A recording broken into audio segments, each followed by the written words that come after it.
For the very first time আমি গিয়েছিলাম জুডিওতে। তামিলনাড়ুতে আমরা যেখানে থাকি তার থেকে কিছুটা দূরে গিয়ে মানে জুডিও ওপেন হয়েছে ত্রিপুরে, ওখানেই আর কি গিয়েছিলাম আমি। 1.5 মান্থ ধরে জুডিওটা ওপেন হয়েছে, আমি দেখেছি বাট আমি যাই নাই।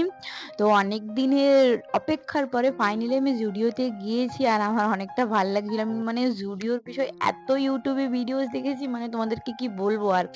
তো দেন ফাইনালি আমিও চলে এসেছি জুডিওতে, আর আমি গিয়েই প্রথমে একটা ড্রেস পিক করে নিয়েছি। আর এখানে আমি কিছু উইন্টার কালেকশন দেখছিলাম। দেন উইন্টার কালেকশন দেখার পরে চলে গেছিলাম সোজা উপরে মেন সেকশন কিডস সেকশন দেখতে আর কি। ওখানে গিয়েও আর সেরকম ভাবে কোনো বিশাল বড় কালেকশন আসে নাই, মানে সবে জাস্ট ওপেন হয়েছে তো সেই জন্য, আর উপরে কনস্ট্রাকশনের কাজও চলছে। দেন চলে গেছিলাম ওখানে গিয়ে আমার হাজবেন্ডের দুটো টি শার্ট পছন্দ হয়েছে, ও সেই টি শার্ট গুলো একটু ইস্যু ছিল বলে ট্রাই করে দেখছিল। দেন আর কি, তো আজকের মতন এইটুকুই। তোমাদের